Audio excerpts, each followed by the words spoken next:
சொர்க்கம் சொர்க்கம் இன்னில் உண்டோ சொர்க்கம்.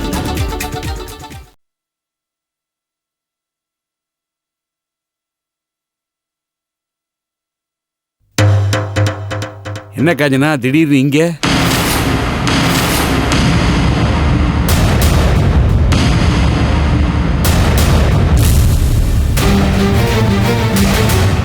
சென்னை பம்ப்ஸ் அண்ட் மோட்டார்ஸ் கம்பெனியோட ஓனர் இவர் தான். ஓஹோ, நீதான் காஞ்சனா நிர்வாகம் பண்ற கம்பெனியோட ஓனரா? என்ன ராமையா, என்ன ஞாபகம் இருக்குல்ல? அட பயப்படாத, உன்னை பார்த்ததுல எனக்கு ரொம்ப சந்தோஷம். வா ரூமுக்கு போய் பேசுவோம்.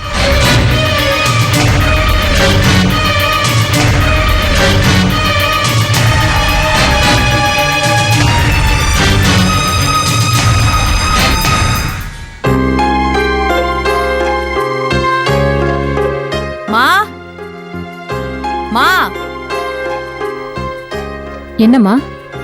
அப்பா இன்னைக்கு சாப்பிட வர்றாருன்னு சொன்னேன் இல்லையா, அவருக்கு பிடிச்ச ஐட்டமா பண்ணணும். அவருக்கு மண்ணி சமையல்னா ரொம்ப பிடிக்கும். நான் போயிட்டு மண்ணி இங்க அனுப்பி வச்சுட்டு அப்படியே ஷாப்பிங் போயிட்டு வந்துடுறேன். மண்ணி வந்து சமையல் வேலையெல்லாம் முடிச்சிருவாங்க. சப்போஸ் நான் வரத்துக்கு லேட் ஆனா நான் வர வரைக்கும் அவருக்கு சாப்பாடு போடாம வெயிட் பண்ண வைக்காதீங்க. அவருக்கு சாப்பாடு போட்டுருங்க. ஏமா அவர் வரும்போது நீ எதுக்காக வெளியே போற? ஏமா இப்போ போனா தானேம்மா அப்பாக்கு நைட்டுக்கு தேவையான இந்த தலையணை வர பெட்ஷீட் எல்லாம் வாங்கிட்டு வர முடியும். இல்லம்மா, பெரியவருக்கு ஒதுக்கின ரூம்ல ஃபேன் ரிப்பேர் ஆயிடுச்சு. நீ வரும்போது மறக்காம ஒரு ஃபேன் வாங்கிட்டு வா. சரி, ஃபேன் வாங்கிட்டு வந்துடுறேன். உங்களுக்கு என்ன வேணும்னு சொல்லுங்க. எனக்கு எதுவும் வேண்டாம் காஞ்சனா, நீ போயிட்டு வா. என்னம்மா நீங்க எப்ப கேட்டாலும் எனக்கு ஒண்ணு வேணாம் எனக்கு ஒண்ணு வேணாம்னு சொல்லிட்டே இருக்கீங்க. போங்கம்மா நீங்க. போயிட்டு வா. சரி, போயிட்டு வந்துடுறேன்.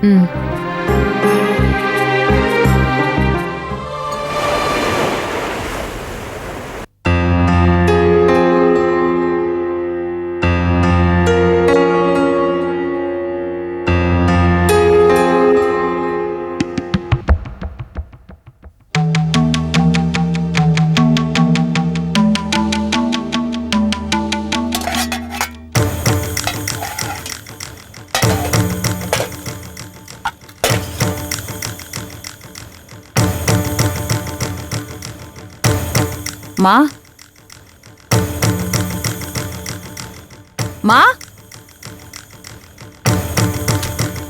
என்னம்மா இது? மண்ணி சமைச்சதெல்லாம் அப்படியே இருக்கு. அப்பா நைட் வரவே இல்லையா? வரவே இல்லம்மா, பகல்ல இருந்து பார்த்து ஏமாந்துட்டோம். மாமி வேற கிளம்பி போயிட்டாங்க. நீ வேற ஷாப்பிங் போயிட்டு வந்துட்டு என்கிட்ட சொன்ன, அம்மா நான் கொஞ்ச நேரம் படுத்துக்கிறேன், அப்பா வந்தோன்னே எழுப்புங்கன்னு சொன்னேன். ஆமாமா, என்னமோ எனக்கு ஒரு மாதிரி மயக்கமா இருந்ததா, படுத்தேன், அப்படியே அசந்துட்டேன். என்னம்மா இந்த மனுஷன் வரேன்னு சொல்லிட்டு இப்படி பண்ணிட்டாரு? தெரியலையேம்மா, ராத்திரி 12 மணி வரை முடிச்சுட்டு தான் இருந்தேன். அதுக்கு மேல முடியல, படுத்துட்டேன். சரி விடுமா, ஏதாவது முக்கியமான வேலை இருந்திருக்கும், அதான் வராம இருந்திருப்பாரு. என்ன முக்கியமான வேலையா இருந்தாலும் வரேன்னு சொன்னா வரணும் இல்லையா?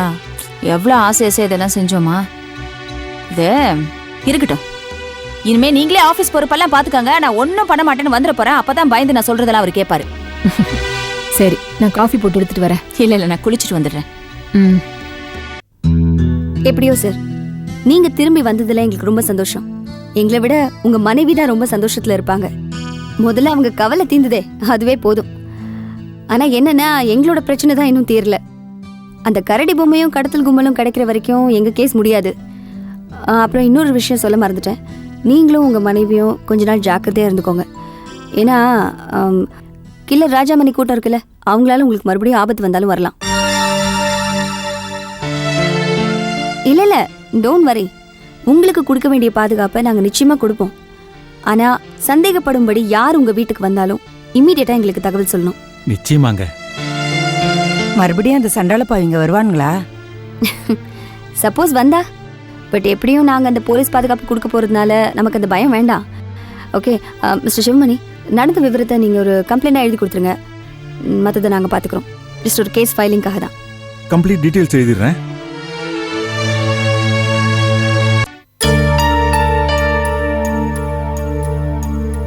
Good morning madam. Good morning. Geetha எப்படி இருக்கா? நல்லா இருக்கா மேடம். மெடிசின்ஸ் எல்லாம் ஒழுங்கா எடுத்துட்டு இருக்காளா? எடுத்துட்டு இருக்கா மேடம். ஏன் ஒரு மாதிரி இருக்கீங்க? ஒன்றும் இல்லை மேடம். உடம்பு சரியில்லையா? அதெல்லாம் ஒன்றும் இல்லை மேடம்.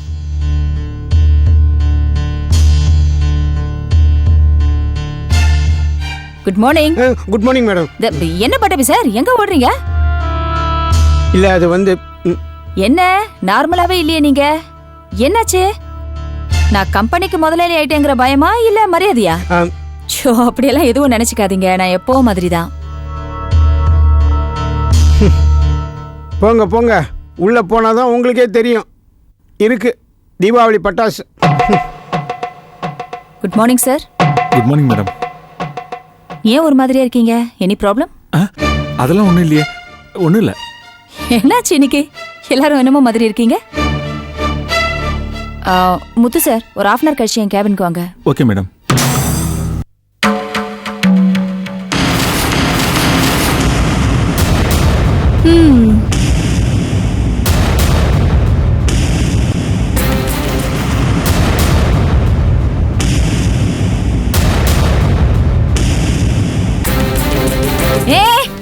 யார் உன்னை உள்ள விட்டது? அங்க சுத்தி இங்க சுத்தி கடைசியில ஏன் ஆபீஸ்க்கு வந்து கால் மேல கால் போட்டு உட்கார்ந்திருக்கியா? இந்த சேரோட மதிப்பு தெரியுமா உனக்கு? நான் தினமும் தொட்டு வணங்குற சேரடி இது. இதுல உட்கார உனக்கு என்ன யோகிதை இருக்கு? சாக்கடையில உட்கார்ற சாப்பாட்டுல வந்து உட்கார்ற மாதிரி இதுல வந்து உட்கார்ந்துட்டியா? எழுந்திரடி, எழுந்திரடி. ஷோ ஷோ ஷோ, ஏண்டி நாயே கத்துற? ஏன் மதிப்பு பத்தி எனக்கு தெரியும், உனக்கு தான் தெரியாது. நிறுத்து நிறுத்து. உன் மதிப்பு மரியாதை யோகிதெல்லாம் என்னன்னு எனக்கும் தெரியும். உன் மானம் கெட்டு போறதுக்குள்ள மரியாதை ஆபீஸ் விட்டு வெளியில போ. நீ யாரு என்ன போ சொல்றதுக்கு? நான் ஒழுங்கா சொன்ன நீ வெளியில போக மாட்டேன். Security, security. வருவா உன் மாமா உன் கழுத்து பிடிச்சு வெளியில தள்ளுவா. வரட்டும். என்ன யாருன்னு கேக்குறேன்? உன் கழுத்து பிடிச்சு வெளியில தள்ளுறடி. எங்க போறேன்? நீங்க எப்படி? Security, Kanchana, security. ஒரு நிமிஷம் வா. பரவாயில்ல, என்கிட்ட சொல்லு, என்ன விஷயம்? இங்க பாருங்கப்பா, இவ்வளவு நாளா இவ வெளிய இருந்து எனக்கு பிரச்சனை பண்ணிட்டு இருந்தா. இப்ப நம்ம ஆபீஸ்க்கு வந்து உங்க சேர்ல உட்கார்ந்துட்டு உங்க சேர்ல உட்கார இவளுக்கு என்ன யோகிதை இருக்கு? வெளிய போ சொல்லுங்கப்பா, வெளிய போ சொல்லுங்கப்பா. முடியாதும்மா, என்னால முடியாது. ஏன் முடியாது? நான் தான் கவிதாவை அங்க உட்கார சொன்னேன்.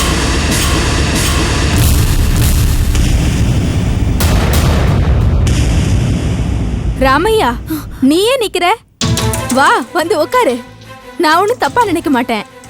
பரவாயில்ல, இருக்கட்டும். ஏய், என் மதிப்பு உனக்கு தெரியாதுன்னு கேட்டியா? எல்லாம் தெரியும்னு இப்போவாது தெரிஞ்சுக்கோ. நீ எதை பார்த்தாலும் அதை நீ கும்பிட்டு தான் பழக்கம்.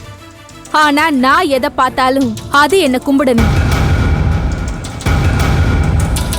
அதுதான் உனக்கும் எனக்கும் வித்தியாசம். நீ இந்த சீட்டை எங்கேயோ மேல வச்சு பார்த்த, ஆனா இப்ப அது எனக்கு கீழே இருக்கு. அந்த அதிகாரத்துல சொல்றேன், நீ இனிமே இந்த ஆபீஸ் பக்கமே தலை காட்ட கூடாது. Get lost.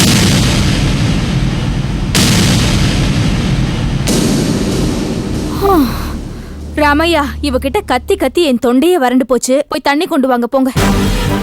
சரி.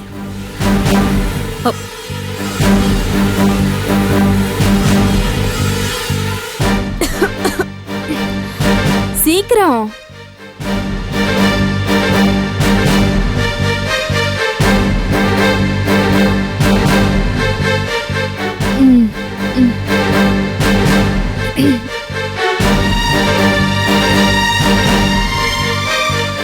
ஆமா ராமையா, நான் வரதுக்கு ஒரு நாள் தானே லேட் ஆச்சு. அதுக்குள்ள கம்பெனி மொத்தமா அவ பேருக்கு எழுதி வச்சுட்ட. தப்புதாம்மா. சரி, ஆனது ஆச்சு. நான் சொன்னா இவ கேட்க மாட்டா. நீ அவளை பத்திரத்தை கொண்டு வர சொல்லு. என்ன நடக்குதுங்க? எனக்கு ஒண்ணுமே புரியலையே. இவளுக்கு போய் பயந்துட்டு இவ சொல்ற வேலையெல்லாம் நீங்க செஞ்சுட்டு இருக்கீங்க. என்னாச்சுப்பா உங்களுக்கு? என்னப்பா ஆச்சு? வேண்டாம்மா, என்னை எதுவும் கேட்காத. என்னால் எதுவும் சொல்ல முடியாது. தயவு செய்து அந்த பத்திரத்தை கொண்டு வந்து கொடுத்துருமா. இவகிட்டியா அந்த பத்திரத்தை கொடுக்க சொல்றீங்க?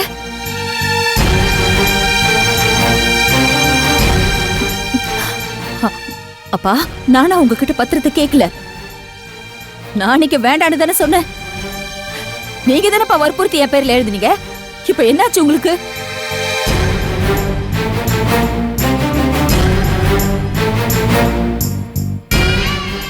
சரிப்பா, கொடுத்துடுறேன். பத்திரத்தை கொண்டு வந்து கொடுத்துடுறேன். ஆனா அது உங்களுக்காக தான்ப்பா. அன்னைக்கு உங்க பேச்ச நம்பிரல, இன்னைக்கு உங்க பேச்ச நம்பிர மாட்டப்பா. கொடுத்துடுறேன்.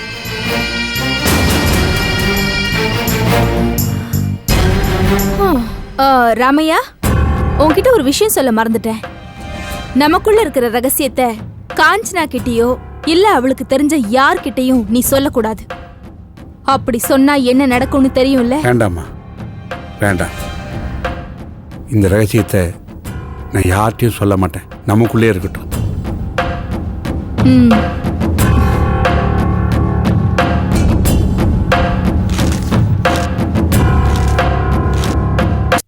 அதெல்லாம் முடியாதுமா. திடீர்னு அந்த கிழமை பத்திரத்தை கேட்ட கொடுத்துறதா? அதுவும் அந்த ஆள் கேட்ட பரவாயில்ல, கவிதை கட்ட எதுக்காகவோ எடுபடி மாதிரி கை கட்டிட்டு நின்று இருக்கான். அப்படி என்ன உங்களுக்குள்ள ரகசியம் கேக்குறேன். நானும் இதை எத்தனையோ தடவை கேட்டுட்டேனே. இப்போதைக்கு என்னால எதுவும் சொல்ல முடியாதுங்கிறாரு. நான் என்ன பண்ணுவேன்? அப்ப நீயும் பத்திரத்தை கொடுக்க முடியாதுன்னு சொல்லிடு. அதை நான் எப்படி நான் சொல்ல முடியும்? அது அவரோட கம்பெனி. எது அவரோட கம்பெனியா? என்னமா பேசுற? அந்த ஆள் கம்பெனி எவ்வளவு கடல்ல வச்சிட்டு போனா? இது பாருங்க, வயசான மனுஷனால அவன் இவனால பேசாதீங்க, எல்லாம் தப்பு. அட போமா, ஊர்ல இல்லாத நியாயம் எல்லாம் பேசிட்டு கடைசி வரைக்கும் நீ ஏமாந்தவளவே இருக்க போறியா? இங்க பார், பத்திரத்தை நீ கொடுக்க கூடாது, அவ்வளவுதான் சொல்லுவேன். ஷோ, என்ன பேசுற நீ? போன அவர் வாயை திறந்து என் பத்திரத்தை கொடுன்னு கேட்டதுக்கு அப்புறம் நான் கொடுக்க மாட்டேன்னு எப்படி சொல்ல முடியும்? அது மட்டும் இல்ல, எனக்கு அந்த ப்ராப்பர்ட்டி மேல இன்ட்ரெஸ்ட் எல்லாம் கிடையாது. என்கிட்ட ஒரு பொறுப்பை ஒப்படைச்சாரு, என்னால முடிஞ்ச அளவுக்கு உழைச்சேன், அவ்வளவுதான். எனக்கும் அந்த கம்பெனிக்கு உள்ள பந்தம்.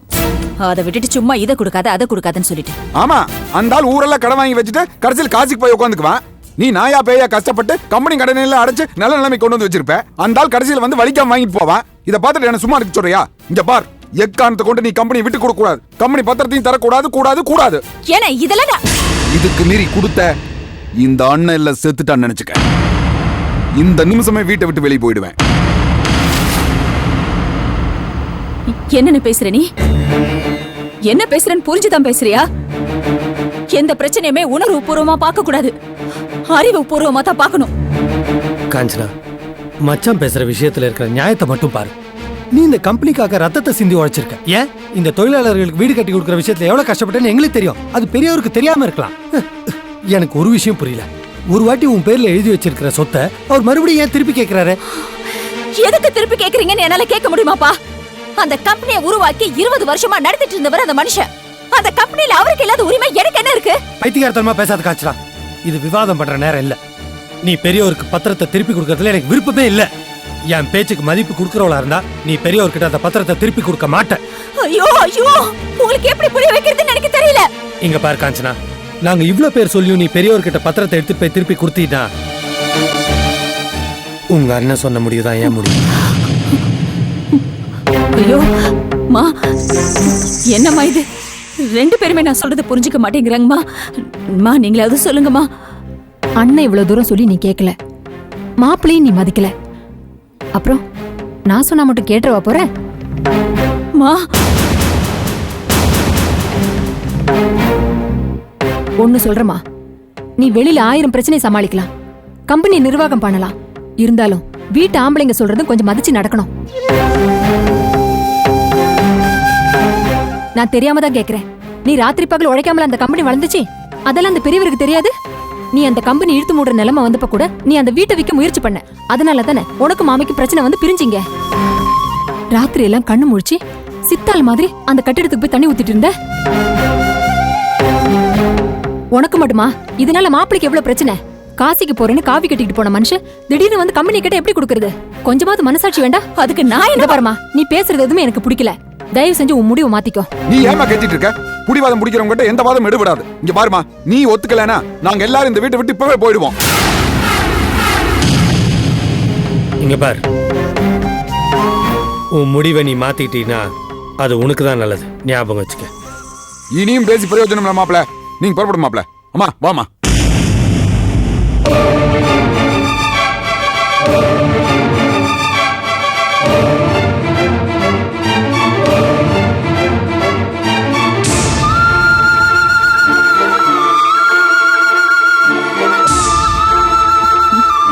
போங்க போங்க போங்க, எல்லாரும் போங்க.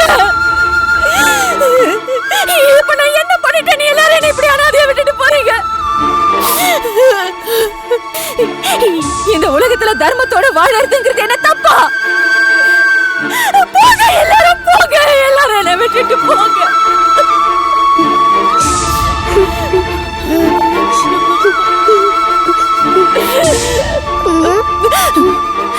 நீ ஏண்டி நிக்கிற? நீ அவங்க பின்னாடி போக வேண்டியதானே? அவங்க பின்னாடி போ. இல்லம்மா, நான் உங்க கூட தான் இருப்பேன். உங்களை விட்டு பிரிஞ்சு போக மாட்டேம்மா.